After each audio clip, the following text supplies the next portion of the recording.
Now it's dark. This is Screendivers, and on this episode, the Screendivers are paying their respects to David Lynch. You may have heard that about a week ago, we lost one of the greatest contemporary directors. It was a great loss for the arts, and it affected us deeply. Steve is not with us today, simply due to the fact that he was performing with one of his bands, Alien Vampires in Rome. He couldn't join us. He may grace us with a clip that I will add to this episode in case he manages to deliver it. I doubt it. But just know that Steve pays his respects as well. So today it's myself and Ricky. How are you, Ricky? I'm all right. This is going to be a bit of a tough episode for both of us, and it has been a tough week, 2 weeks for any cinephile out there. Definitely. It's should I tell the story of how I delayed this recording? You can tell the story, but it always you kind of tell it in a way where you make out it makes you look like an asshole. Yeah. Well, no, you keep telling it in a way that as if I knew what was going on. But anyway. No, of course. Well, for many reasons, originally we were going to record this on the day and then distribute it to you people. Unwilling recipients or willing shortly afterwards. But we were not ready to process the loss. I know that, again, this is a parasocial relationship we had with David Lynch, but I would be remiss not to state the obvious here, and Ricky, you can only agree with me. His presence affected us deeply. If we ended up in recording a podcast about this medium, it's because we really, really, really like it. Also, there's a massive shift in tone from last week's episode and the week before. We did a Razor, we did Face Off, and I think I mentioned in the Face Off episode as well that we found out about Lynch's passing while we were watching the movie. We were watching Face Off, and you delivered the news to me. I did deliver the news, yes. A message I should have ignored. Yeah. Because we were enjoying the movie. Should have focused on the film instead of checking your phone. No, I didn't know you guys were watching Face Off at that moment. I woke up and I had a message from another friend who said, Lynch is gone. I then looked it up. So literally waking up, reading one message, looked it up, Lynch had passed. And I sent it in our Screendivers little group without scrolling up and seeing that you were in the middle of watching a film or watching Face Off. So I just sent it being like, this has just happened. And then it was only after I sent it that I scrolled up and I was like, oh, they're watching Face Off right now. And then I just left it. I didn't say, oh God, I'm really sorry or anything. I was just like, well, maybe they'll read it after the film, but you can finish the rest of the story. We were in the third act as well. So, Anna was so annoyed by us laughing that she went to another room. She told me she found out that Lynch passed like an hour before you texted. And she made the choice of not telling me. She made the choice of not telling us because she heard that we were having such an annoyingly good time. She didn't want to disrupt the mood in the room. And boy, it changed the atmosphere. It felt like a chore to finish Face Off. But anyway, we're here now, and we're celebrating the passing of David Keith Lynch, born in January 20th, 1946, in Missoula, Montana, and passed on January 15th, 2025. Which is my son's birthday, which... There you go. And I, immediately, because I remember that there was rumors that he had emphysema due to being a dedicated smoker. But I don't think that's what killed him, man. One thing I didn't realize about Lynch is that he got divorced 4 times, man. Mm-hmm. I remember he divorced 4 times. That's 4 divorces on his back. Plus a relationship with Isabella Rossellini for 5 years. Yeah. that would take a lot out of any man, dude. I was, woman. I was discussing the ages of his children with Sally, and he technically has a child in each generation. So he had a child with each one of his wives. Yes. So like his oldest, Jennifer Lynch, who is also a director and an artist, she is 50 something. So he's had a Gen X, a Gen Y, a Gen Alpha, and his youngest child is sadly 13, I believe.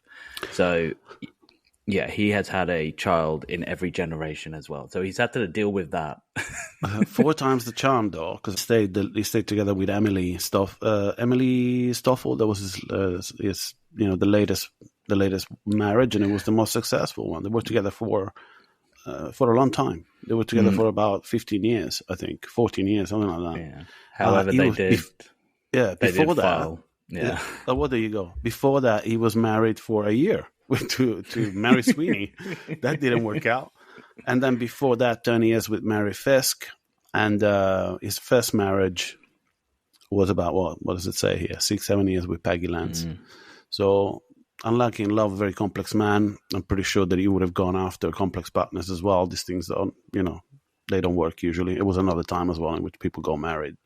I also am not surprised to see the end, almost not the end of the collaboration, but kinda between him and Rossellini at the end of the romance, like 86 to 91. Those dates I don't think they were together again after that, or not to the extent. No, not to the same extent. She may have appeared, and I'll have to look this up, but she may have appeared as a voice in one of his animated shorts. But it seems to me that it was one of those romances akin to Tim Burton and Ellen Bonham Carter. I guess very similar.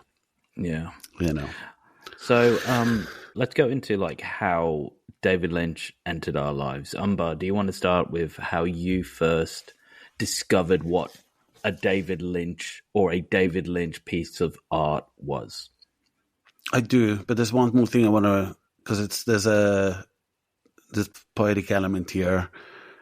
David Lynch passed and TikTok gets banned for 18 hours. Everyone thinking that it's the scourge of TikTok upon the Western world is over.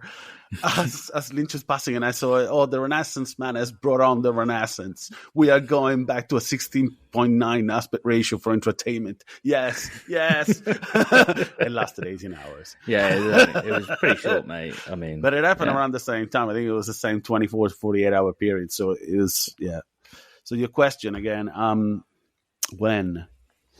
I think it was a girlfriend at the time. And I think it was late. But it was about 91, I think. So right after the release, but it was Wild at Heart. Right. And Wild at Heart is a movie that is responsible not only for me falling in love with the medium at a whole different level. I mean, between 1990 and 1994, I was spoiled. You were spoiled. We were all spoiled. It was the height of Miramax. There was still, words like expressions like cinema d'auteur was still a thing. It's and I'm not saying that they're not anymore. They are, but it's something that our generation at that age went after. You went after that. From a musical standpoint, from this medium, we were blessed with a lot of, we talked about this before, how post 80s, in the 90s, there was this desire to move away from consumerism, and which, by the way, these two things intertwined anyway. Consumerism, capitalism went mano a mano, but in a different direction. So, and, the distancing from artists and large studios, I think you talked about this before. So I'm not bragging, I'm just saying we were lucky, and a generation that didn't get as much of it as we did is actually robbed. I feel bad for them. I don't feel pity. I feel bad for them. So I hope that there is a renaissance. Even if I didn't like Nosferatu, I like that this, and I'm going to say it, these kids today are seeing something like Aga's work, as much as I, for my own reasons, don't particularly celebrate it as much. It's necessary. What he's doing is necessary. So thank God for A24 and what they're doing. It's important. We can't keep having Kevin Hart and, Kevin James movies. It's just not. We can, but it's it's a scourge of humanity. You can have that on the side as the fast food that you want to indulge in every once in a while, but not as dirty burger. Yeah, there you go. Someone praised Steve for using that expression. Mm-hmm. I got a message from George Crowder, fan of the show. He was saying that from now on he will call, an action movie or anything that it's to be not dismissed, but to be categorized as purely as entertainment can be called a dirty burger. So praise to you, Steve, for coming up with this. I think it's the best definition for that kind of entertainment. But Wilder Heart. It was Wilder Heart, and not only it affected my taste and where I wanted to go creatively and academically as well, because that movie was responsible for me signing up for film school. It kind of messed up my life. And it did, because right after watching that, I think Blue Velvet came right after, like a week later for me. Right. And these movies pushed me towards danger, as in seeking dangerous situations. And, I was only 14 years old. So between 14 and 17, I placed myself in a lot of, no, actually further than that, between 14 and now, now a little less, but I've had very strong experiences as a teenager, as a young man. And I think it's because I was seeking those experiences. And I think Blue Velvet, because I did a fresh rewatch recently, is the one that gave me extra layers on a fresher viewing. But these are the two. And then there was before I accosted myself to full feature work, there was the influence of Twin Peaks, because you could feel it. You could feel it in school. In school, there was people talking about two things, and they were Twin Peaks and the X-Files. These two things that, and we were lucky again, because there's a lot of abstract concepts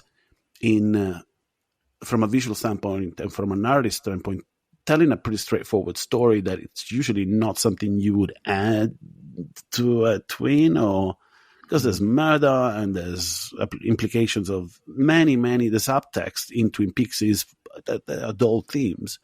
But there was this fascination, there's anyone between 14 and 18 was not in love with Taylor Swift, was in love with fucking Lynch.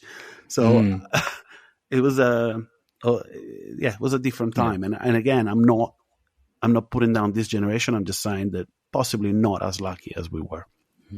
So that was my little. What about yours?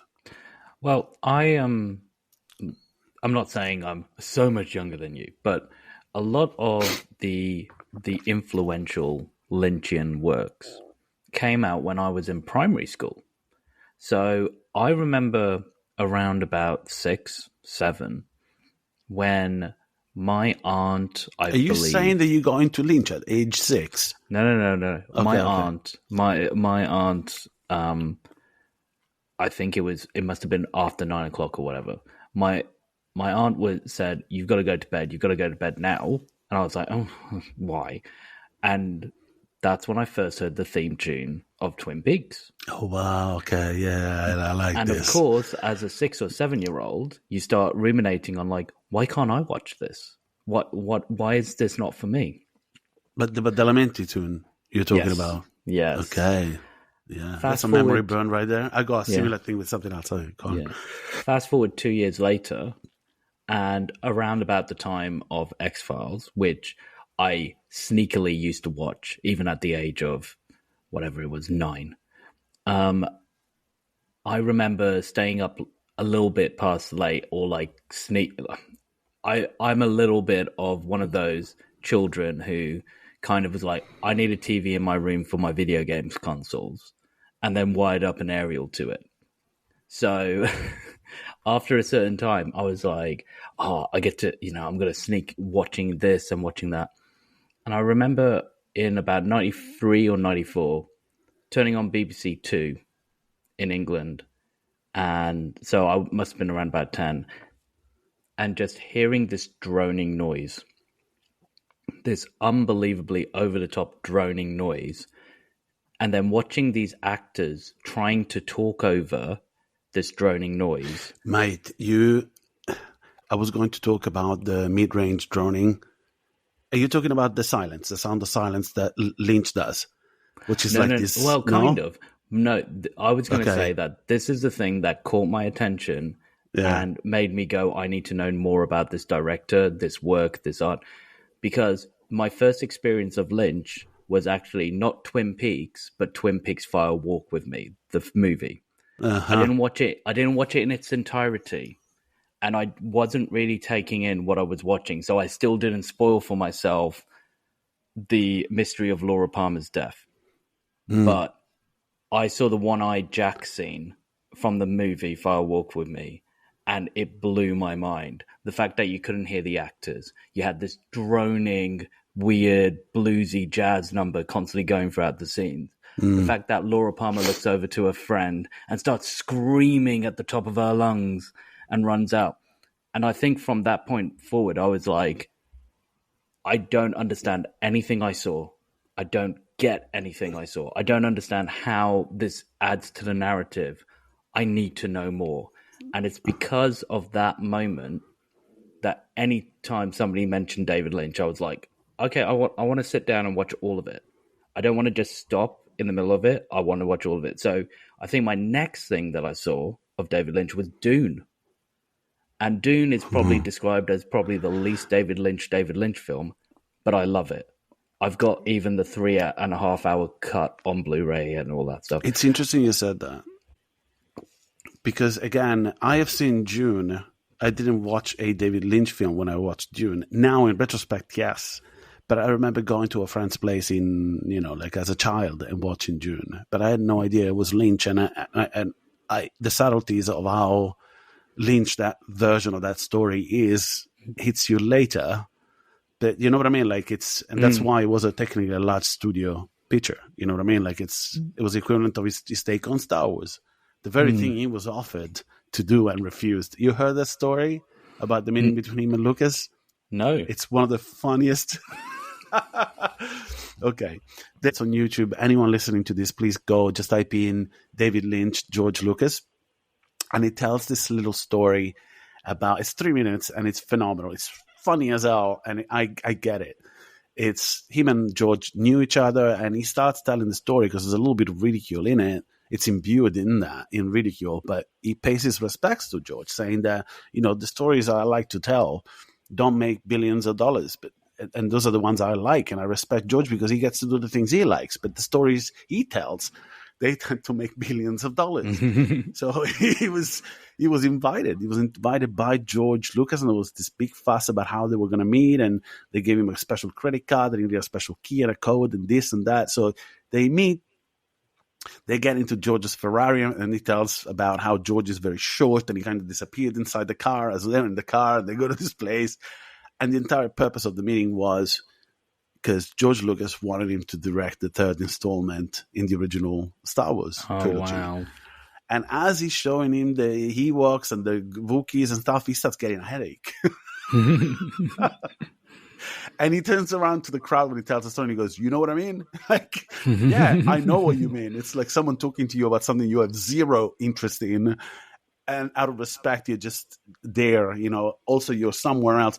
So at the end of the meeting, he got on to his agent, and he started panicking, going, "I don't want to do this. I don't want to do this." And his agent going, "Look, David, you don't need to do this if you don't want to."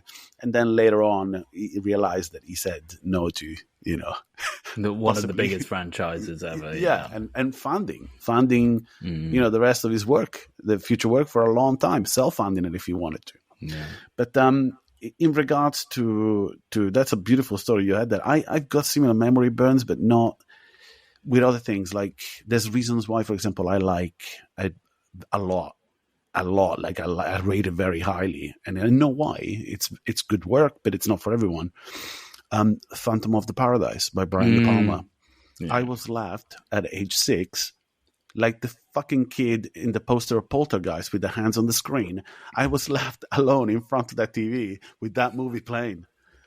Because I had a babysitter who was having a party in the rest of the house, and they left me in front of the TV playing that movie. And that's it. I am in love with that movie because it has everything in it. Forget the fact that you left a 6-year-old in front of Faust. Basically, that's another story. And then around that period again, and and this is not due to bad parenting. My mom raised me right. I like to think she did whatever she could with this demon spawn that I am. I have a memory burn of the video clip for Honor of a Lonely Heart by Yes. Oh. Mate, go watch the video clip. There's snakes in it. There's like strobe-like kind of transitions in it. It left a memory burn as well. And I think it's a similar experience that you had with hearing that tune of the Badalamenti's tune. And I think, like, just like you, those sort of memory burns and those sort of intense feelings that you have early on with media that you don't understand, you don't get it, you don't even know why it exists, but those are the ones that then shape you for the rest of your life. Yeah, if absolutely. It wasn't for that weird evening where I decided to stay up past 9 or 10 o'clock and watch this random clip at a Fire Walk with Me, which, as a boy, was it on television male, when you watched it? It was on television, so it must have been 94. That's surprising. I mean, look, I did mention whatever Lynch did with Twin Peaks, it's not easy feat, because you have that kind of media all of a sudden going into global syndication worldwide, mate. This is broadcasted so this is when show was still sold to broadcasting stations across the world. Hence why everyone was talking about it in school, because it was on television. I remember my exposure to Fire Walk with Me wasn't on via broadcast. I had to go get it from the video store. Yeah, but you've hit the point there, because of the TV exposure of Twin Peaks. BBC randomly had Fire Walk with Me just on TV, and they knew they'd get an audience. They knew that people would watch this. And even if they didn't catch it in the cinema, which I'm sure a lot of people didn't catch Fire Walk with Me in the cinema, they got it through home media entertainment or broadcasting like I did. They knew that people would go, oh, the Twin Peaks movie. Oh, yeah. And they go into the actual murder of Laura Palmer. I have to see that. So, but the funny thing about David Lynch, and this is now going to turn into a wider conversation, is that David Lynch, because of Eraserhead, was associated with a group of filmmakers that were known for midnight movies. If you don't know about midnight movies, I'll give you a short end of it, but there's a fabulous documentary out there literally called Midnight Movies. And if you find a copy of it, it might even have a few of these midnight movies thrown in, such as Night of the Living Dead. The reason I really wanted to watch it is because there's extensive conversations, not only with David Lynch, but with John Waters as well.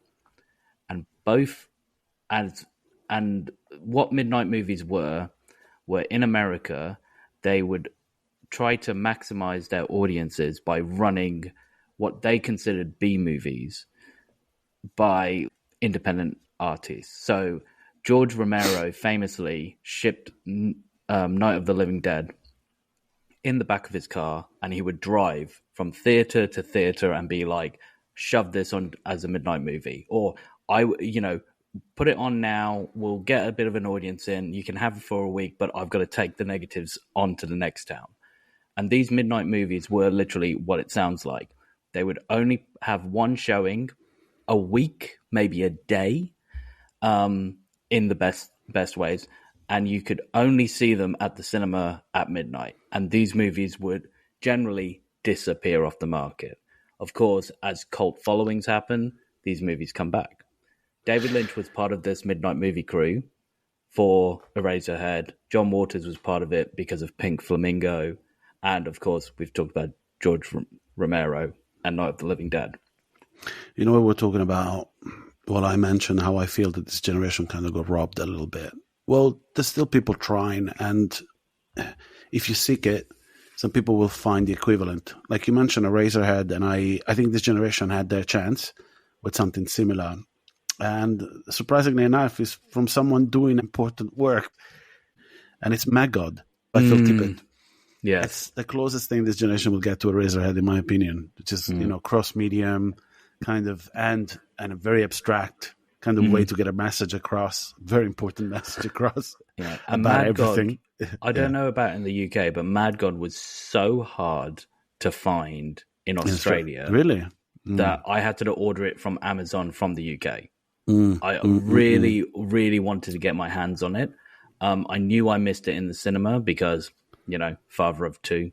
When am I going to run out? Oh, Sal, just, the kids are asleep, so I'll go to the 9:40 showing in Tuggerah, which is about an hour away, just to go watch this one animated film and come back home later on. Which, by the way, I have done that. I know I'm going to sideline here. I have driven all the way down to Sydney to go watch a film that only had 2 showings on in the day. So I went during the middle of the day down to Sydney. Keep doing it. That's why you bought a car. It was a terrible film. That's what a car is for. Yeah. Okay. It was a terrible film. So I drove 2 hours. It was a 3-hour film, and I drove 2 hours back. It was The House That Jack Built. And I wish I didn't spend all that time just to go watch The House That Jack Built. But the point that we're trying to create here is that, yes, Matt it was Dillon a different. Was such a distracting lead for that, man. Look, I've got nothing against the cast. But I can't take him seriously, mate. That's but I've got nothing. Why that movie has a dark comedy kind of edge to it, which is so off kilter. And because of the I've themes. got nothing against the cast of that film. It's the creator, and it's funny because a lot of people would put Lars von Trier in the same boat as David Lynch. And that's where I wanted to go next. To our listeners, we don't normally follow any structure. I have to tell you that. You know that. Our show's a fucking car crash. We are your dirty burger, right? There you go. But there was an attempt to create a structure to her, and it was brought by the only person that can have that job, which is Ricky. And he's right. And I like the next segment that we have here. I penned it down as requested, and we decided together that this would be an organic way to segue into the next, which I'm ruining now. Anything organic is being ruined by this explanation. But who gives a shit? We're about the truth here. You want smoke and mirrors? Go listen to Joe Rogan. Now, how the question was, I wrote it down as how David Lynch, how did he shape our perception of the medium and other artists it led us towards? And this is a very, very good question to answer. Because around that time, years later, I found myself in somebody's kitchen arguing about why I didn't like Eraserhead as much as I liked other works by Lynch, particularly a friend of mine called Julian. Julian, this is a shout out to you if you're listening to this. Because he died on that hill that night. Yeah, defending Eraserhead. I remember that after watching Wilder Heart, in the same week, I think, I started doing things like going to the movies on my own. And I was a popular kid at the time, so I actually would have to pull away from my social engagement. So I would turn down a date to go and see movies like Delicatessen on my own. Wow. I went to see Akira on my own in the theater. I went to see Hanabi on my own. And this is where the story is taking me. The last time I had an experience as uncomfortable as the one that I had in a movie theater, it sounds like Paul Rubens starting the story. Not that kind of, yeah. Yeah. There was no jerking off involved. Yeah. No hand lotion needed. Yeah, no, nothing. Takeshi Kitano, most of you may know Takeshi Kitano because of Battle Royale or whatever. But in my opinion, when it comes down to cinema d'auteur, this guy did the contrast between fast and slow and violence and tenderness, maybe, in a way that no other director ever did for me. And Hanabi is an example of that. I don't know if you remember it, but I think Hanabi means fireworks in Japanese. I think that's what it means. Yeah. I think there are a lot of sequences where there's almost an absence of sound. And then we are going to talk about how Lynch, I realized just on this last viewing that, wait a second, this is such I know it's stupid. Maybe all of you have realized this before, but nobody has managed to give the sound of silence such a unnerving quality by giving silence a sound. And it's the mid-range drone that is in corridors or any sequence that has the absence of sound in any Lynch. I noticed it I noticed this on the last rewatch of Blue Velvet, but I'll gravitate to that after finishing this story. And I remember that I brought a snack with me when I went to see Hanabi on my own. There's a lot of like really silent sequences in this. So if it's a small theater, and I remember at the screenings there was always like 6-7 people. And this is Rome, right? But I would go at a time in which there weren't too many people, because it feels, after a while, it kind of feels awkward to go to a cinema on your own if it's packed and you're there on your own. I'm lucky that I never got to experience that, because I didn't have to. If I wanted to go to a big release, I would have loads of friends to go with. But at the time, I didn't have many friends that wanted to go and see any of this. I felt like I was introduced to some kind of little secret. And obviously, because solely on the purpose of developing a personality that I didn't have at the time, I would go and nurture this little hobby of mine. And when I went to see Hanabi, I brought a snack in. It was a Kit Kat bar.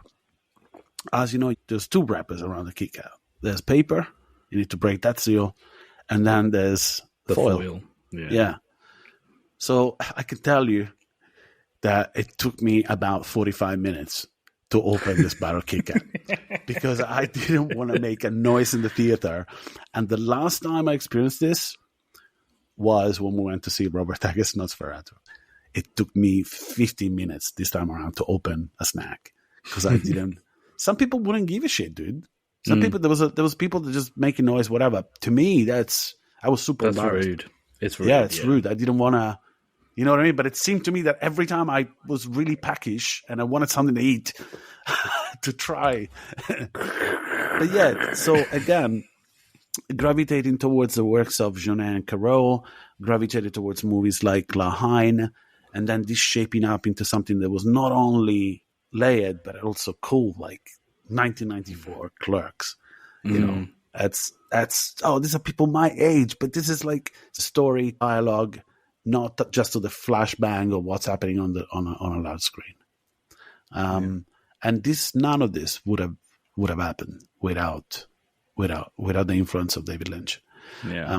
Which, I'm gonna pass this on to you. Obviously, I just want to conclude with little things I discovered lately, like the very things that I'm putting so much weight on now. Like, for example, I did 2 rewatches before recording this episode with you today.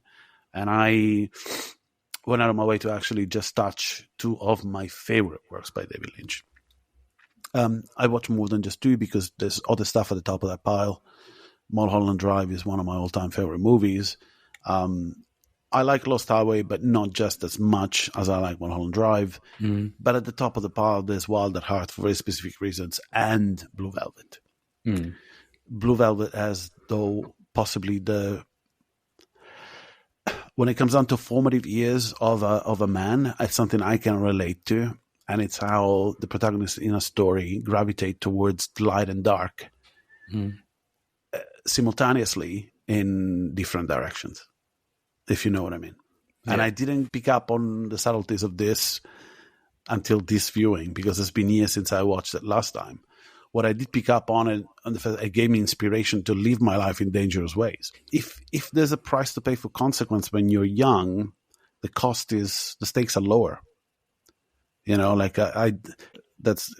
Speaking of Blue Velvet, for example, that's, these are horrifying things that actually, for me, are rooted very much in the real world. It's danger. There's danger in every sequence in that movie. There's danger just around the corner. About the directors that Lynch pushed us towards, I did mention Jeunet Caro, I mentioned Kevin Smith, I mentioned Tarantino, Robert Rodriguez. It's Miramax. We got to live through it, and French cinema in general as well. It's something that you would be pushed to because of the accolades that an American director would have received from Cannes, and all of a sudden you hear of all these places, And funnily enough, on this last viewing, besides all the new facets that I picked up on the kind of like a very light-hearted side from a movie that is pretty full-on, which is Wild at Heart. Some sequences made me uneasy, and keep making me uneasy on every rewatch. Like, but the Bobby Peru sequence, it's Willem Dafoe, man, like it's hard to watch, dude. It's hard to look away, and it's hard to keep watching. But here's the kicker. What I didn't realize is the source material. The movie plays out like one of those trashy romance novels. You know what I mean? Like it does, with violence tossed in. But I think it's based on what's his name? The guy that Barry, the guy that wrote it. I think it wasn't something that was written with Lynch, if I'm not mistaken. The movie is based on the novel, and the character that Isabella Rossellini plays in it, Perdita Durango, then goes on to be in other films, Perdita Durango with Rosie Perez and Javier Bardem. I completely forgot about that. So it's a marginal character of a movie that we were exposed to, and I completely never made the connection. I never made the connection. Yeah. The author is Barry Gifford. Barry Gifford. Did he write the book before the movie? Yes. Is that correct? He did. There you so go. Actually, David Lynch wrote and directed the script, but Barry Gifford was a very, very prolific. Not only prolific, but they became tight friends, and that's how Lost Highway came about. Yeah. Because David Lynch went to Barry Gifford and said, "Let's put together Lost Highway." Yeah. What about you, man? In which direction did Lynch push you? I've had many tears with Lynch, and I remember the first time that I knew that I was a big Lynch head was probably the first time that I sat down to watch Mulholland Drive. And I don't know when I saw it. There's a lot of my past that, for many, many reasons, are pretty hazy. So I don't remember when I first experienced Mulholland Drive. I know it wasn't the cinemas, because the only Lynch film that I've experienced, the two Lynch films I've experienced in the cinemas is A Straight Story and it's Inland Empire. Those are the two films that I've seen in the cinema. Everything else was home release, borrowed from a friend, on TV, whatever. So I sat down with Mulholland Drive, and I just remember leaving Mulholland Drive being like, I am so confused. I do not know what I would just watch. I felt the same. And then it hit me on the third viewing, I think. Actually, talking about what we've been watching recently, over the past 2 weeks, I've consumed 3 Lynch films. I've consumed Elephant Man, Mulholland Drive, and Inland Empire. And so I've gone for like probably the longer ends of his repertoire. And I think tell you something? Can I tell you something? Sure. I think I shared this with you for our listeners as well. Again, another thing to seek if you haven't seen it. There is a very notable Australian personality who is renowned for being a very revered movie critic called David Stratton. If you go on YouTube, you will be blessed with this little bit of info if you haven't seen it, by the way. Seek it. It's a 55-minute, not an interview, but a conversation. These things are popular now. Like someone like David Letterman stopped his show, and after stopping, he's doing this thing and exposed the generation to what an open conversation is. But people were doing this before Letterman. It's basically 2 couches, an audience, that no interaction with the audience, or very little interaction with the audience, and a conversation that somehow, in an environment that is not intimate at all, becomes intimate when it's done right. And David Stratton got to do that with Lynch. It's 55 minutes. It's phenomenal. Very, very nice. He lets him, get comfortable, which is not easy to do if you've got, a crowd of hundreds in front of you. But they're talking about Inland Empire, because it was the time in which I think this was recorded around 2007. I think Inland Empire is 2006, 2007. Yeah. So he was also promoting the movie, so they touch on it. And Stratton asks a question along the lines of, so what's Inland Empire about? And he just gives a definition of that movie. He goes, it's about a woman in trouble. And I realized something else, that when you look at the entire body of work of David Lynch, all of his stories are about a woman in trouble. Yep. And I think this must stem from perhaps the relationship with during his formative years with his. Normally, we tend to look at our parents, possibly, right? It's something that that artists tend to draw from, but it's never been easy to be a woman. I think in a man's world, it's never been easy to be a woman, and it's a much more compelling tale because it's akin to artists depicting a boat among in a storm, basically, and that's. I had to rewatch Inland Empire after hearing that, and I appreciate the movie much more. But I did say I interrupted you, because I got to ask you this question now. Otherwise, I forget. You mentioned Mulholland Drive. I got it on the third viewing because I had a conversation with someone. I think it was a friend saying to me, "Don't you get it? The opening of the movie it's essential for you to understand in the movie." It's like, whoa, what do you mean? Well, you're in that car. The opening sequence. You're in the car. If you understand that you're in that car when the movie starts, this is a tale of perdition, and you are losing yourself throughout this Hollywood dream, as it happens, as you can lose yourself throughout this. Anyone attempting to enter this world, it's a world of perdition. You're being invited. You're a passenger in this car. If you accept this, then the rest of the movie is easy to grasp.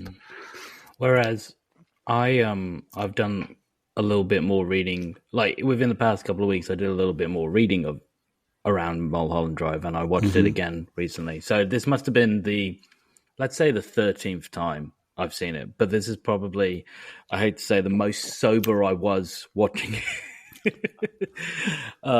But when I read something somewhere about the whole intro is actually more about one thing, and the one thing is that the camera's swaying, it looks to the bed, it drops to the pillow, and if you just go, okay, from this point on it's the dream until I see that pillow again, and the next time you see the pillow is when there's a body decaying in an apartment, and then the time after that you see it is when Naomi Watts gets up from the pillow. So one of the theories is that the dream sequence. Not only that, but the fact of the matter is it's Naomi Watts' character, Diane, not Betty. Diane dealing with her guilt. I personally would like to remember how I watched it the fourth time or the fifth time, where I had a friend write down for me everything he thinks happens in the film. And it wasn't so much his explanation. I can't remember what his explanation was. It was the fact that right at the end he said, however, this all could just be bullshit because who knows what David Lynch was thinking when he filmed this. And I was like, oh my God, that's it. The one thing that I've always found about David Lynch's work is that he is a true artist. And the one thing about all artists is they may have been thinking about one thing when they make something. They may have been thinking about 20 things, but the process of making your art takes such a long time that it means something different from the start of the project to the end of the project. So when you ask an artist, why did you paint that? Why did you perform that dance? Why did you have these people interact with each other for your live performance? At the end of the day, that single moment of time means nothing now because it's done. It's put away. And I really think that the best thing about David Lynch, and we've had a conversation about, I rate Inland Empire. I absolutely rate Inland Empire. However, if you watch any interviews or behind the scenes recordings of David Lynch on Inland Empire, he hasn't got a clue what he's doing. He's literally like, there is a lot of commentary on the fact that he would turn up each day with the script. There was no initial script. He literally got people on like Jeremy Irons, and he said, I haven't got anything together yet, but you know what? It's got a bit of a feeling. It's got about waves. It's about relationships. I want you on the project. And people would go, yes, Mr. Lynch, I will be there. A lot of his work was done that way, right? Yeah, exactly. He would shoot a scene and then shoot another scene and then shoot a scene and then would kind of find a way to piece this together, which is incredible and incredibly unsettling way to work for any producer on set. In fact, particularly these days, there's a bit. Have you seen the one where he gets really upset with the production coordinator or something that he's trying to cut his shot short? Like she's going, look, that's enough. He turns around and goes, what is it with everybody? Have you seen that one? Yeah, I have. Yeah, because the shot's going too long, and I'm thinking if it was. That my respect for Lynch, it was already like sky high. It went even further. Like, how fucking dare you? Yeah. I understand that you're working for the lackeys that are paying everyone on set, but you are next to this artist, and you just, you know what? Take it on the chin the following day when you didn't do your job right. Okay, because there's a lot of in the comments of this YouTube videos, a lot of people going, but she was just doing his job, and he's being rude. And I'm like, what the fuck are you talking about? Are we wearing khaki pants here? What is going on? Is it middle of the road to this extent? Was that on Inland Empire as well? Yeah, but it was the same cry. And look, people are going to... No, I was going to say... No, wait a second. Let me say something else. Yeah, this is the same cry of people criticizing someone like Kubrick. Yes, despicable practice to do what he did to Shelley Duvall. We all agree on that. But the final product is... it's incredible. Yes, he gaslit this actor to the point that when she was questioned about, but at the end of the day, man, this is a job, okay? It's a job. There's a contract, and I'm pretty sure that a director of this caliber will take you aside first and go, "Hey, I'm going to ask you to do this until you get it the way I want it. Is it okay with you?" Wait a second. Is it okay with you? It's not okay with you. That's fine. We can recast or whatever. If that person goes, no, I want to do it, and I do 85 takes, and I break you down because you are not doing what I want you to do, it's on you. Yeah. I'm sorry, it's on you. I asked you before, this is not an unwilling endeavor. There's no slavery. You didn't get adopted or forced to do this. You signed up for this because you know that what's going to come out of this is great. And usually what's great comes at a cost. You know what I mean? Yeah. We've never heard stories of this extent from the director again of Paul Blart Mall Cop Part 2. Yeah. Nobody walked away from that set going, oh my God, that was harrowing. No, it was harrowing for the people watching what you did. But I would say that in this day and climate, that sort of stuff is more in the contract. You know what I mean? Or these people are known a lot better. So, for example, if you want to say something about that in terms of the way Hitchcock treated his leading ladies and what Tippi Hedren went through, that's like, it's two different.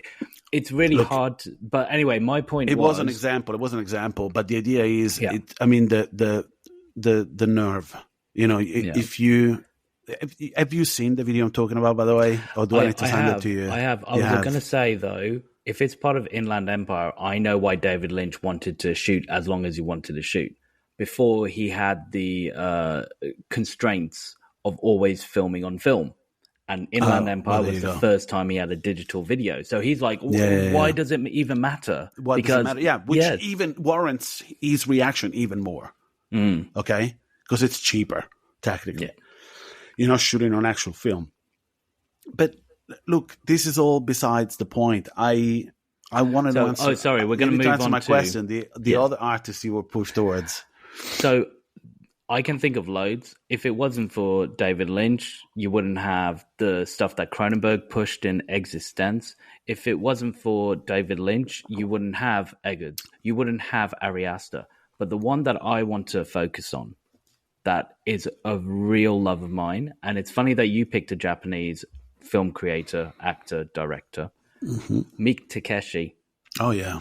If you've ever watched any Meek Takeshi, he is probably the most prolific horror Yakuza film director of Japan, to a point that even if you talk to people who have lived in Japan for a while, these movies don't see the light of day in Japan. They are basically made for Western audiences, by the feels of it. But he has one film. Did they work together, him and Kitano? Yeah. They've done films together. But there's one film that he made, and I can't remember the year of it now. I've got a feeling it was around 2006, 2007. I could be wrong. but he made a film called Gozu. To our listeners, we're talking about the director of Audition. Yeah? Yes, Audition, okay. Itchy the Killer, yeah, 13 Assassins. Just because the majority of people may have known him because of that, like it's... Yeah. But definitely 13 Assassins, because it was Oscar nominated and it got such a huge push, because basically it's, the Magnificent Seven or Seven Samurai. Was it Imprint or Crow Zero? One Missed Call? Which movie are you talking about? Oh, I said Gozu. Oh, sorry, that's 2003. 2003. Okay, Gozu. My apologies. I must have... I Dude, know isn't Gozu the one that the entire Yakuza the franchise is based on? No. Look at that cover. Yeah, Look at the cover of the movie. I know, but there were actually other Yakuza. Like, I've got Dead or Alive, the trilogy, and that's probably more what the Yakuza franchise was made on. But Gozu, there are several covers for Gozu. And one of them is a humanoid person with a cow's head. Yeah, Gozu translates as cowhead. If you ever sit down to watch this film, dude, I don't think I've seen this. Please do it sober. That's all I'm going to say. It is one of those films that takes you on such a ride that all I can relate it to is something like Lost Highway. You address your listeners like you were pleading. Like, our listeners are more likely to just get wasted on a fucking daily basis. And you know what? You're right. We have no expectations from you people. That's why we are pleading for you for once. Don't get wasted Don't get wasted for this one. And the short description it has on Google is when Ozaki, a gang member who begins to go insane, his leader orders his brother Minami to end his life. Minami finds it challenging to go through with the mission and finds himself in a dilemma. That gets solved in the first 5 minutes of the film. Okay, don't give away anything else, because that's what I'm watching this evening. That's what I'm saying. I haven't seen this. I have not seen Gozu. It gets solved in the first 5 minutes of the film. The rest of it is such a weird Lynchian fever dream that all I can think of is that this was Meek Takeshi going like, you know what? I love Western cinema, so let's make an Eastern Yakuza film with Western cinema ideals. There is one scene in particular in it that always has me going back and thinking about it. And I'm not going to spoil it for Umbar, but all I'm going to say is somebody says, go to the shop that is run by the American woman. And he's like, the American woman. Yes, she's an American immigrant who married a local person.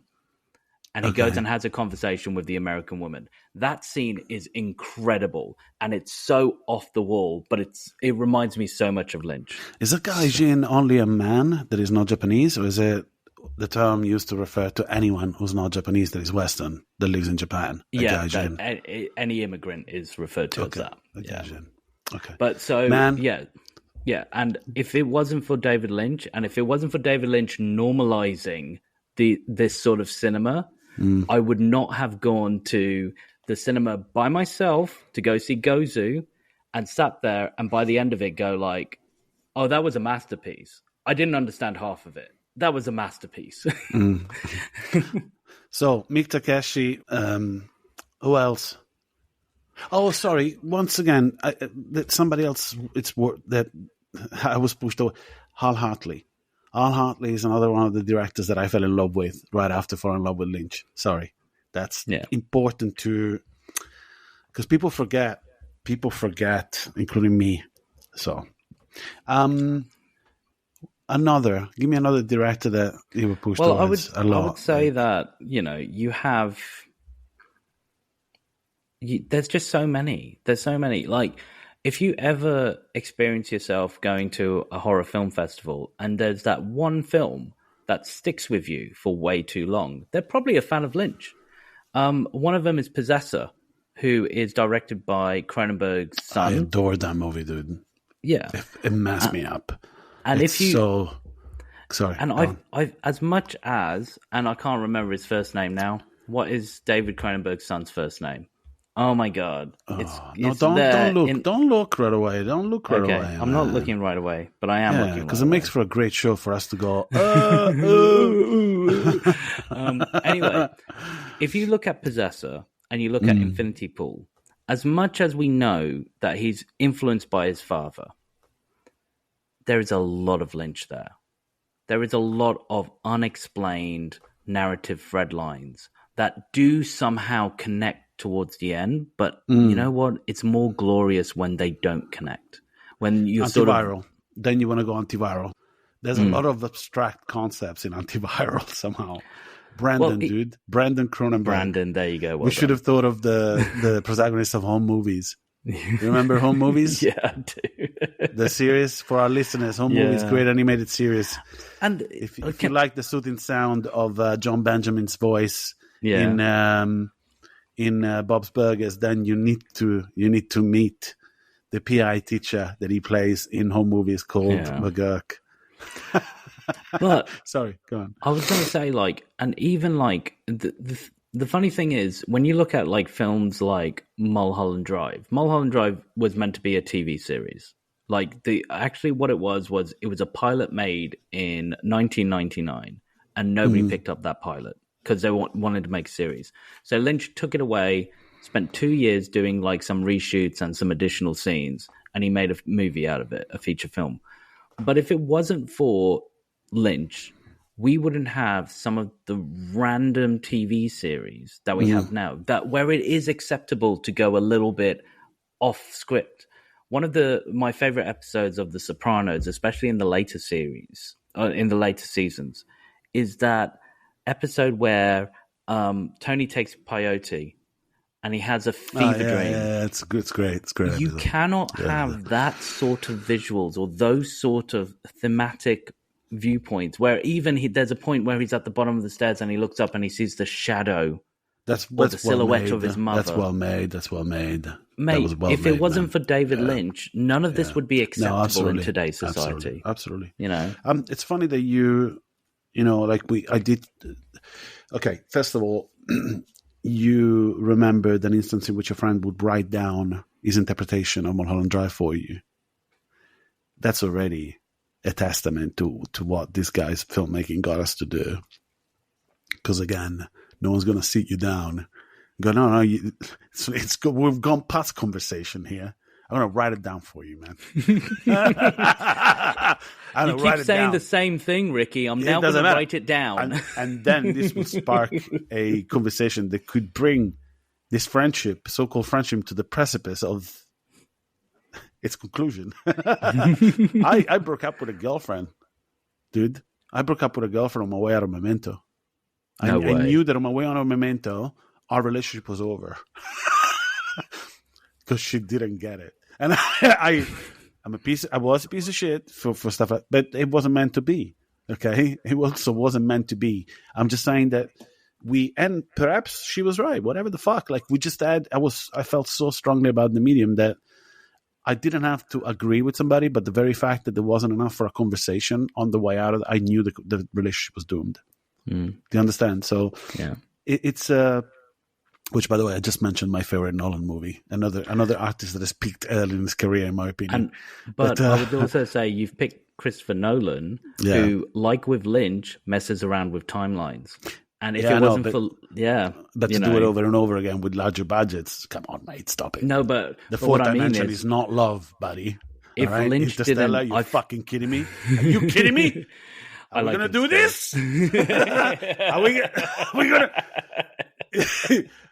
It's a great movie until the ending. Yeah, the fourth dimension's hilarious. You can go fuck yourself. Yeah, but otherwise, you strung me along, and it's beautiful. Have you seen? There's a meme or something with not a meme. There's McConaughey crying, as he's sending this message, seeing this message from his son or whatever the fuck it is, right? And he's touched by it and it breaks down, isn't it? So people have put that that reaction on memes all over. And this one, this kid going, "See that? I'm all emo now." And have you seen that one? Yeah. Oh my, it's phenomenal. We need to have show notes because these are suggestions for our listeners. I'm sure people will type in McConaughey emo kid, and they'll find it. Yeah, just listen to Ricky. Yeah, McConaughey. Know what's good for you. Always listen to Ricky. Listen to what you can comprehend. That doesn't have an accent as thick as mine. What I was pointing at is, if you think about Christopher Nolan's career, I feel like cinema audiences, and I might be giving too much weight to David Lynch, but I feel like cinema audiences couldn't handle something like Memento or even something like Insomnia if it wasn't for David Lynch. Yeah. No, agreed. Yeah, but you're saying Insomnia, it's a remake, so, you know. Yeah. But, well, you know, Memento was original work. I remember walking out of Memento going, "Oh, shit. Holy shit. This is it. This is what I wanted." And then turning around to the person next to you and being like, "You're fired." No. And then we had the concept of time itself being reduced to the equivalent of a public wank funded by 200+ million, which is Tenet. No, I was talking about the girlfriend you got rid of after Memento. Well, actually, I dodged a bullet there, man. I'm talking about Wachowski style, like fucking, like Neo. Yeah. I try and do that now. I don't even have the agility to tie my shoes without making an obscene sound. Imagine me doing the equivalent of bullet time yoga. Like, whoa, you didn't get that. Actually, Teddy was using him as well. No, you did a Bill and Ted. Whoa.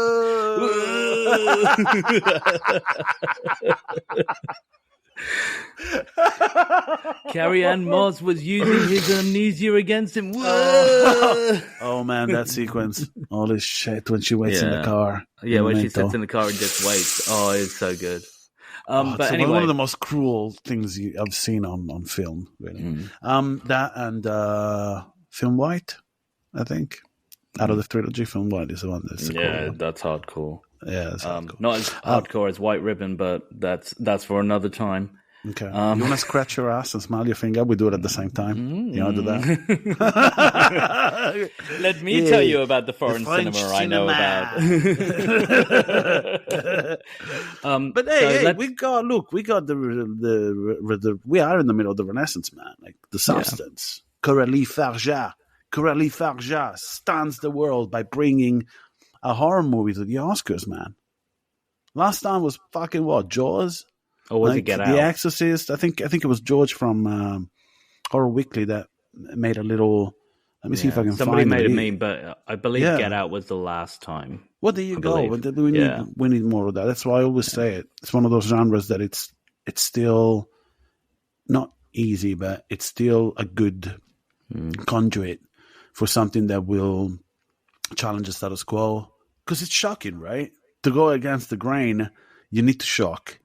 Yeah. You need to shock somehow. You need to shock the system a little bit, and you're not gonna... normally, big accolades like the Oscars, they normally go for stuff that is war atrocities than they would do for body shock horror. So yeah. But anyway, it's all welcome. It's all welcome. It's all for the good, for the greater good. Let's tie this to what we've watched recently, or I know we've talked a little bit about it, but like. How have you felt? Lynch? Are you following the structure for the show, for this episode? Because the next thing it says here, favorite works. Okay, you want to go first? Yeah, well, I assume that we watched some of our favorites. I watched Inland Empire. I've got to say though, rewatching Elephant Man was fantastic. It's very linear for Lynch. It is very linear, but he needed that because he needed money to make more movies, man. I think that shit kind of stopped around the time of June. Not voluntarily. No. Because, De Laurentiis was a piece of shit, notorious piece of shit, just going, you're not working again. But thank God that didn't happen. With The Elephant Man, what was quite lovely about it is not only was it done straight, but the melodrama in it. We talked about a little bit of how... He was blessed with a good cast as well there, man. He had Hopkins and John Hurt. Yeah, Like, you got two heavyweights, mainly. And even the supporting British cast, they went on to do amazing things as well, or at least they went on to do regular work. They weren't just in it for the money or in it for a one-off. But what is really interesting about rewatching Inland Empire was I watched it with Sally for the first time. She had seen Mulholland Drive once previously. She, of course, seen Elephant Man. We watched Eraserhead early on in our relationship, and let's just say... apologies, I didn't mention Anne Bancroft. Yes. She's one of my all-time favorite actors. Shame and she's really me. Good. She's really good. Yeah. Sorry, I interrupted you. Go on. You were talking about Sally. So Sally had only seen... And I asked her, like, oh, yeah, but we watched Lost Highway together. And she said, remind me which one that was. And I showed her the picture of the man in Lost Highway, the figure. And she hasn't seen Lost Highway. So I'm a little bit like, oh, what have I done with my life? She was like, I've seen Wild at Heart with you. So I've done that. And Blue Velvet, I'm sure she's seen, but I bet you when we start watching it, she'll go like, you didn't show this to me. And I'll feel really bad because I haven't watched Blue Velvet with her. But we watched Inland Empire for the first time she had seen Inland Empire. Right. And bless her, she did not get on with it. It's not easy to get on with it. It's not easy to get on with, but I love it to bits. The reason I think I love it... Particularly coming from something like Blue Velvet and Wild at Heart. Man, can I just point something out? Well, you're still in the middle of talking about your favorites. So you know what? We're not going to go, oh, you go, I go. Let's just... Yeah, let's just back and forth it. Yeah, let's just back and forth it. Because since this happened, this is an instance in which I wanted to send you a message immediately. Like, I shared my enthusiasm with Anna, and then the next person I was going to spill to was going to be you, but I couldn't because we had this self-imposed embargo bullshit. And I thought, no, we can't talk about it now. My God. So for the past 4 days, I felt this like constipation. I needed to take this poop, and I'm going to take this poop now, okay, as a sign of friendship. Okay. That's not the best way to give way to a friendship. Let's relieve the constipation. Let's open the gates. Like the mighty pterodactyl. Hi.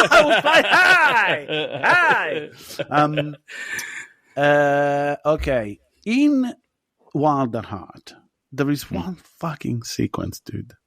By the way, again, I mentioned Lon Hartley. Dude, shame on me. Jim Jarmusch. Yeah, Jim Jarmusch. Like within that week, I did Down by Low, I did Stranger Than Paradise. So Wild at Heart just opened the floodgates, and I was like, "Oh my God, this is what I want to do. This is where my pipe dream is gonna go."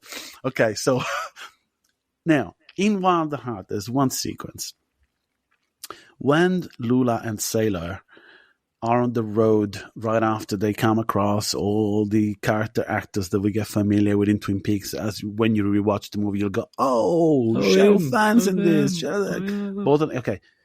There's one sequence when they get to this motel. And again, this movie now is hitting a whole different level. Because when I watched it the first time, I was like, oh shit. Like without thinking it, you're gravitating towards the situations, right? But now... when I watch this movie, there's a sense of recognition. Like, oh shit, I lived through this shit. You know what I mean? Like, so the movie originally kind of subconsciously attracted me because these tales were fascinating. And then I spent most of my youth kind of putting myself in dangerous situations. When I watch the movie now, it's like, oh shit. So I was like, right there. Yeah, I was right there. Yeah. And it happened again in remote part of Australia where you have these meetings in the middle of nowhere with really colorful characters, which, by the way, the moment I saw Jack Nance, I went, Jack Nance, with the same excitement that you shared during the Blob episode when he's home as a doctor. I forgot that he was in this. Yeah. And there is one sequence when they are around this table, and if you look around the table, we have Prue Taylor Vince. Someone that people may not remember. Prue Taylor Vince has a very strange condition. He's kind of on the heavyset side. Again, his name is Prue Taylor Vince. I think that's how you pronounce it. Heavyset size. He was in 10,000 Miramax movies. But you recognize him as a character actor because his eyes will track left or right. He has that condition that a lot of albinos have, for example. I don't know if it's politically correct to refer to albinos as albinos anymore, but it is a thing. When the eyes dart left or right, it's like a neurological condition that gets you to do that. And this actor actually had it all the way through his career. Some of you may remember him from a movie with Liv Tyler from the early 90s called Heavy. I don't know if you remember him from that. He's more recently in a horror movie about cults. Man, do you know the actor I'm talking about?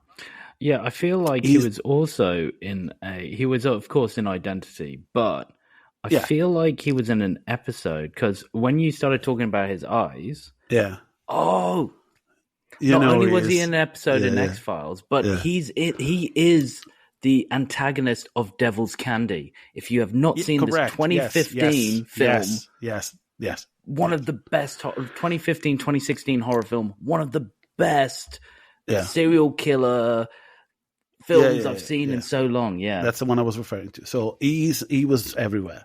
So he's around that table. Okay, so not to mention the fact that this sequence has at the center of it Nicolas Cage, Laura Dern. Okay, then Prue Taylor Vince.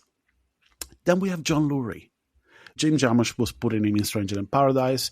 He was one of the three actors that Down by Law is one of my all-time favorite movies with Roberto Benigni, Tom Waits, and John Lurie. Okay, and he's one of the three, and he's necessary for their chemistry to actually work because of the character he plays. So he's at the table as well. Then you have Frank Collison in this sequence, and Frank Collison is the guy that we mentioned when we watched The Blob. He was the projectionist in that scene. And I said, "This guy, man, look at his face. We've seen this guy before." And you said Frank Collison. There you go. So he's at the table.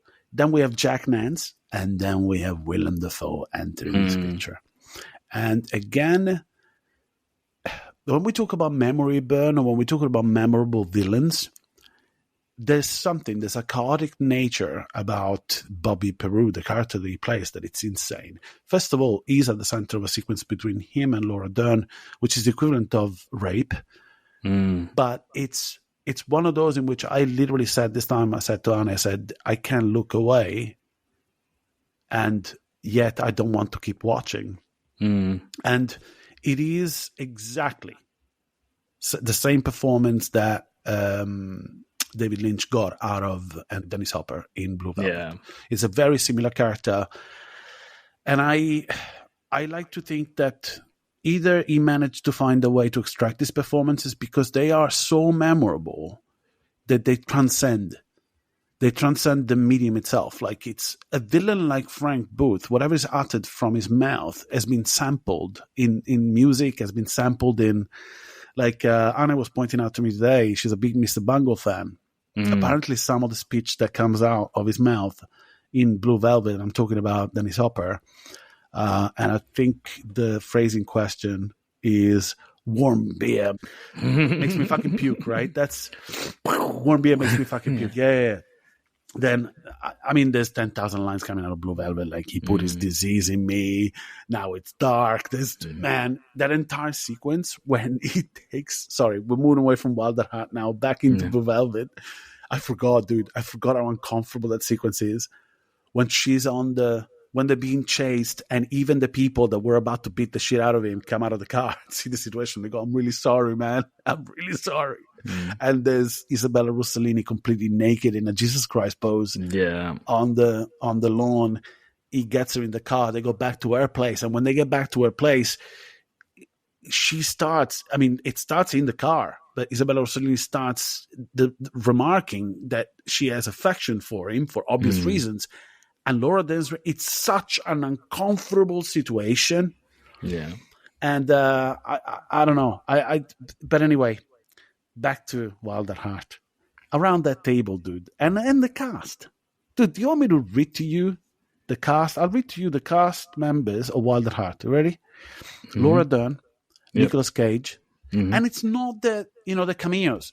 They're all like proper parts that are relevant to the plot of the movie. So they're not just a cameo, here I am. No, you take one of these actors out and stuff doesn't work the same way, okay? So in Wilder Heart, we have Laura Dern, Nicolas Cage, Harry Dean Stanton.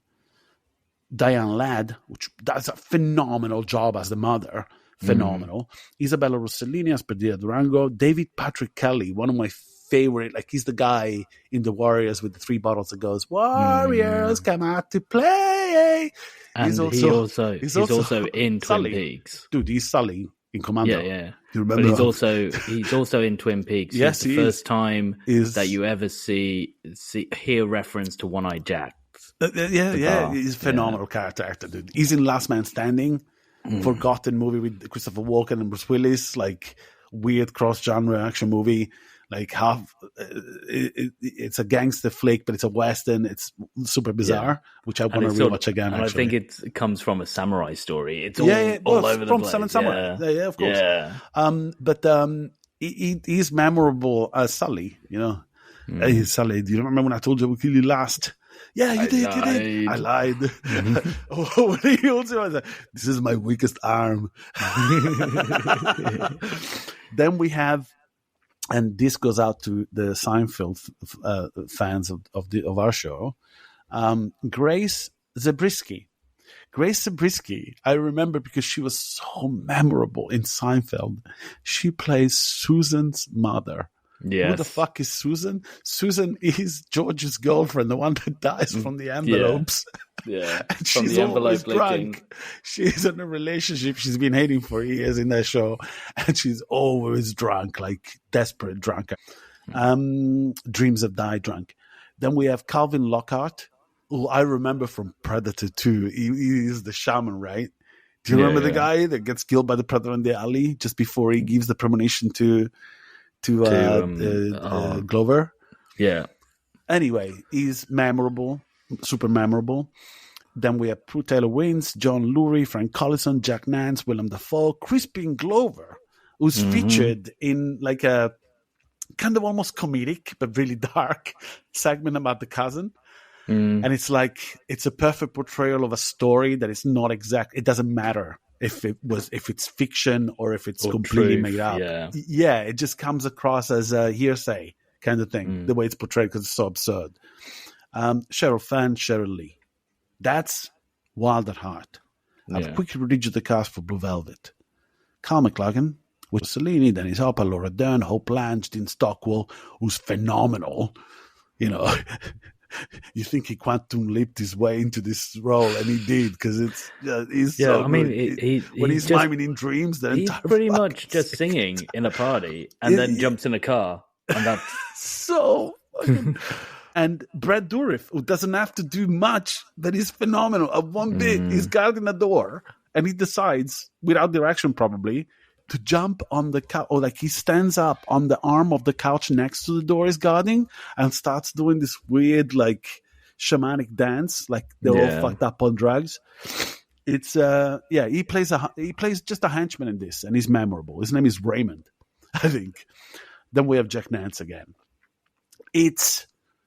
It seems to me that as an actor, you would have put your hand up. You would have put your hand up and gone, yes, I'll do it. I'll do it for free. I will do it for free. I'll star in this for free. And that's easy to believe because these movies didn't have large budgets. So it's not surprising at all. Due to, you know, like, I don't even want to check the budget for Blue Velvet and Wild at Heart, but I don't think that they were large. They probably weren't. But it also depends on like who was the person behind it. Like we talked about Dune being De Laurentiis being one of the producers, which and he overblows whatever budget or film he's got his hands on, because he's like, I want to make the biggest epic ever, just like Cecil B. DeMille, and then at the end of it goes, you'll never work in this town again, because that's what he does. So 10 million, dude. 10 million. Wild at Heart was 10 million. Nice. Good, sizable. Yeah, that would have been like profitable in the long run, I assume. But Blue Velvet, man, Frank Booth's a great villain, but in this last viewing, fuck me. It's like watching that sequence out of Irresistible. No, Irresistible. Irreversible. Irresistible. I'm leaving this in, man, because it's so irresistible. You mean Gaspar knows irreversible? Yes. Yeah, the tunnel sequence, but watch that every time, to get the same feelings you get out of that one every time he's on screen. Now it's dark. Yeah, fucking hell. That's really dark. Oof. But I mean, how conditioned she is. Yeah. Because she's unable to, like, this, the character study of what Isabella Rossellini, it's terrifying, because obviously she's at a junction in her life in which she can only perceive love that way. So that's why she's going, hit me. Yeah. And also the you talked about when she gets picked up from the lawn and she's completely naked and she ends up going to his house and all of that. Throughout all of that, she's going through a mental nervous breakdown. Yeah. And throughout all of that, all she's doing is replaying all the stuff that Frank would make her do. Yeah. She's just stuck in that world, in that element, doing the same things over and over again. But it's fascinating because I didn't pick up on the journey of the two characters to it. She's gravitating towards the light, and he's gravitating towards the dark. Mm-hmm. So, because he gets that from Sandy. When Sandy is talking about the brighter times, when this will be over, right? When the Robins have come out, and then they drive off, and when they drive off, there's a church in the background. It's a very, not only that, but you can see the look on his face in which we're gonna kiss now. It doesn't happen. So there's that kind of purity Lost. Ring kind of relationship. So he's gravitating towards the darkness because of that. While you have this innate desire from Isabella Rossellini to actually get out of this. Although there's a bittersweet ending, which she's hugging her son, and you can see that it's still there. There's still the trauma still there. Obviously, it's a very traumatic fucking situation, all of it.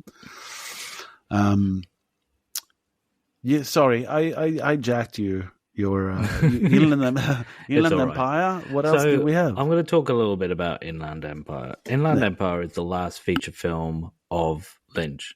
It isn't his last project by far. He was a prolific artist, photographer.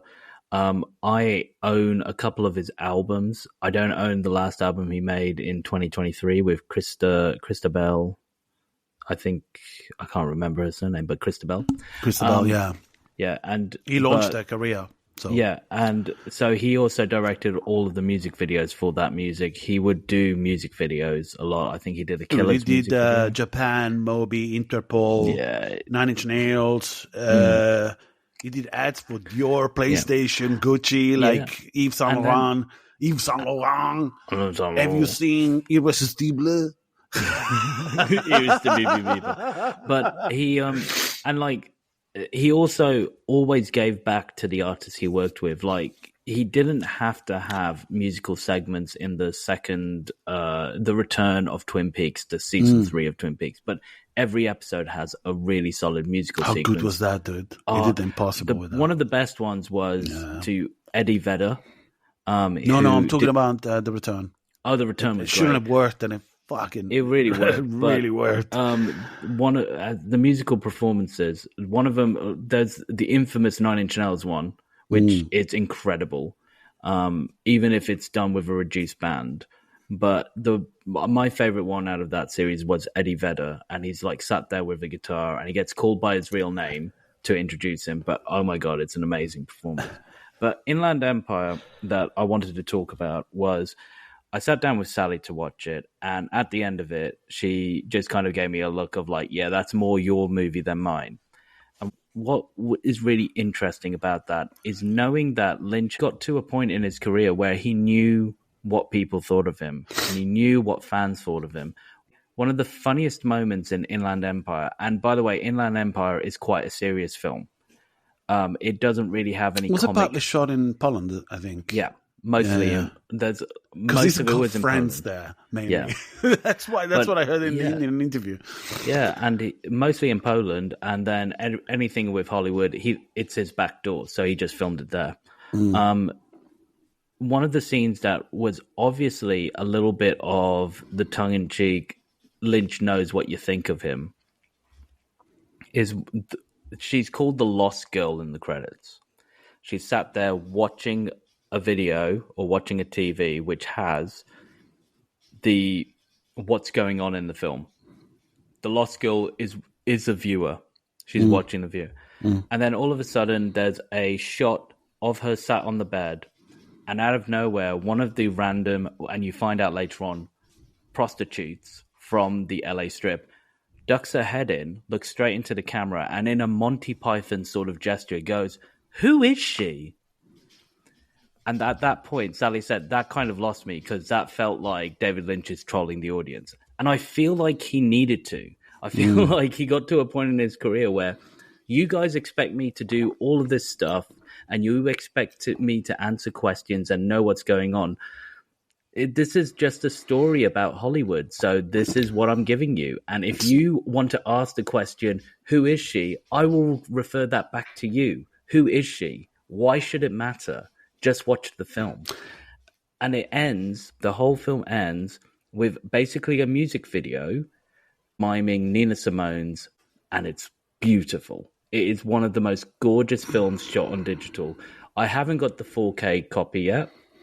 I want to get the 4K copy because my Blu-ray copy, there's a lot of stuff, noise. I did hear that he couldn't do that.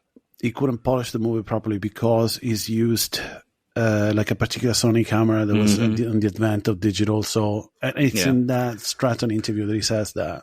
So maybe now with AI and all this, exactly. We can probably... Two years ago, he sat down, and I think it's a Criterion release, but he sat down with someone to purposely edit the film so it looks better, because there are shots in it that are not in focus. There are shots in it that the sound is unbalanced. But that happened in Mulholland Drive as well, and that was polished. So yeah. Again, and this is the last time we go back to, I guess, Inland Empire is at the top of the pile for you after, you're gushing so much about it. And that's okay. You're entitled to that. Anything else that you want to put at the top of the pile? It'd be Inland Empire and Straight Story. Straight Story is a really beautiful film. It's just so beautiful. It's so simple. And it has some really interesting shots or scenes of discussions of what real America's all about. And it's just done so well. Did I send you the screenshots from Blue Velvet? Yes. This is where Umberto is going to... Yeah, to our listeners. Incept that he was... Yes, I'm going to fuck you up now. Okay, if we had show notes, but I don't have to do that. So next time you watch Blue Velvet, when the movie opens, we're introduced to the town where this takes place, which happens to be the town of Lumberton. Now, if you write that down, or if you look at it on screen, right in the middle of Lumberton, letter by letter, my name is spelled out. So as the camera pans in towards the welcoming sign, as you enter the setting of this tale, you are welcome to Lumberton. Umberto Land. And it would say, at one point, as the camera zooms in, it would say, "Welcome to Umberto." So enjoy the show now. That's all right.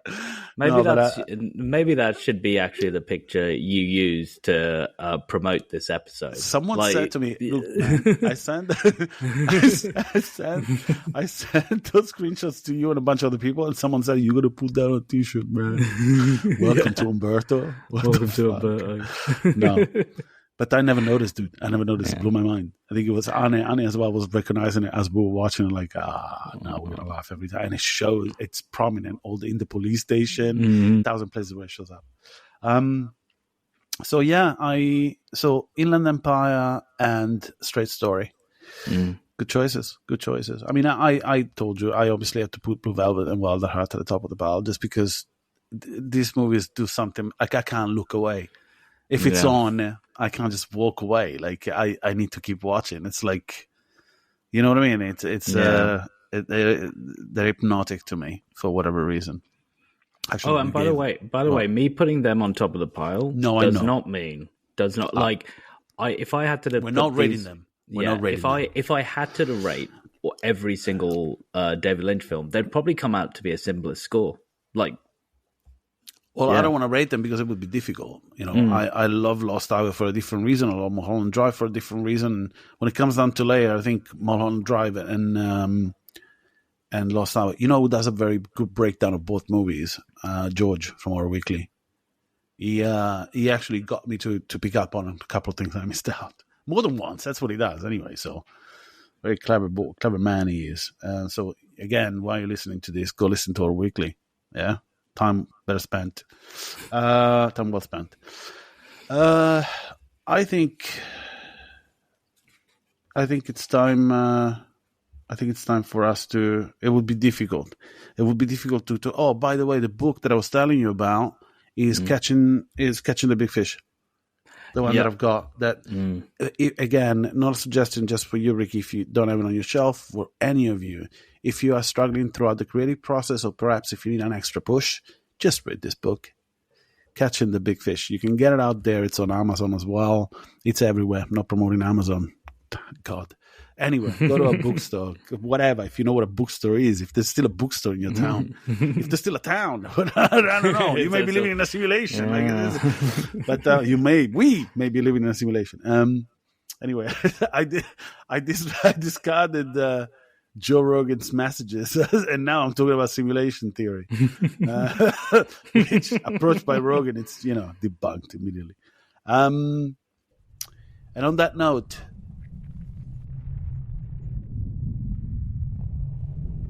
good evening, good morning, and good dawn to all our listeners on January 26, 2025. The temperature here in Lake Macquarie, New South Wales is 91 Fahrenheit and 33 Celsius, and it has been a dry day. Tomorrow the sun will appear, and though it may feel a bit crisper. The temperature in London, England for today is 43 Fahrenheit and 6 Celsius, with a likelihood of maybe some rain. The outlook of Los Angeles, California is 54 Fahrenheit and 12 Celsius, and yet it seems to be another beautiful day. I have been mainly occupied with the album Crazy Clown Time, released in 2011 by director, musician, and visionary known by his mortal vessel as David Lynch. He has returned to the ether and vibrations of the planet on January 15, 2025, just 5 days before his 79th birthday. Everyone, have a great day.